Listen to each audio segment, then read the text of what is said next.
Hello guys and welcome back to our channel Marathi mini vlog. तर आज मी लवकर उठून कॉलेजला निघाले. मी पोचली कॉलेजला आणि कॅन्टीनमध्ये कन्सेशन लिहायला बसते, कारण की नंतर आतमध्ये गेलं ना तसं बाहेर सोडणार नाही, म्हणून कॅन्टीनमध्ये बसून कन्सेशन लिहिते, मग आतमध्ये जाते लेक्चर. लेटच निघू ना, तू भूतच दिसते बघ ना कसली.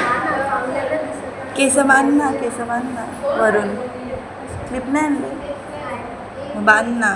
त्यानंतर लेक्चर वगैरे झाले, सबमिट केले आणि असं टाइमपास करत होतो. आणि ते AC हाय तरी आमच्या कम्प्युटरमध्ये ACच नाही लावत हे लोक. काय बोलायचं, एवढा पैसा घेतात आमच्याकडून आणि त्या कीबोर्डमध्ये किती फरक आहे. हा मस्त आहे पण का, म्हणजे कॉलेज आल्याने आपल्याला हाकलून नाही द्यावा, परत कधी घ्यावाच नाही आपल्याला.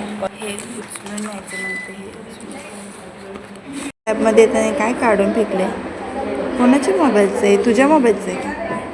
हे घेऊन जातो, इकडं मोबाईल नाही ना, ह्याच्यावर बोलत जा माझ्याशी फोनवरती.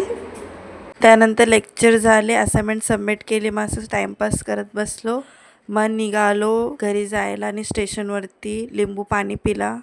संपला पण माझं, तरी अजून पिते सेडी. आम्ही ब्रिजवरती वाट बघत होतो ट्रेनची, कारण खाली जागा नव्हती. तर हा माणूस नुसता बघत होता आम्हाला. त्याच्यानंतर ट्रेनमध्ये बसले आणि तिकीटसाठी अप्लाय केलं तर भेटलं. तर मी काउंटरवरती सबमिट करायला गेली, तर ते बोलले 4च्या नंतर आहे, आता बंद आहे म्हणून. आली मी आणि कपडे चेंज केले. त्या कपड्याला घामाचा खूप वास येत होता आणि मला खूप क्रॅम्प्स पण आले. त्यानंतर जेवायला घेतलं, कारण कॉलेजमध्ये काहीच नव्हतं खाल्लं.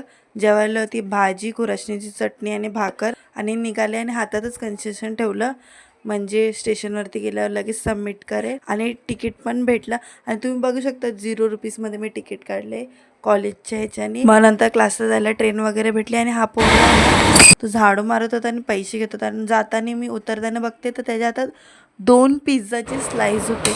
मी शॉकच झाले. त्याच्यानंतर क्लास वगैरे झाला आणि मी घरी जायसाठी निघाले. Thank you for watching. आजच्यासाठी एवढंच. Okay, bye.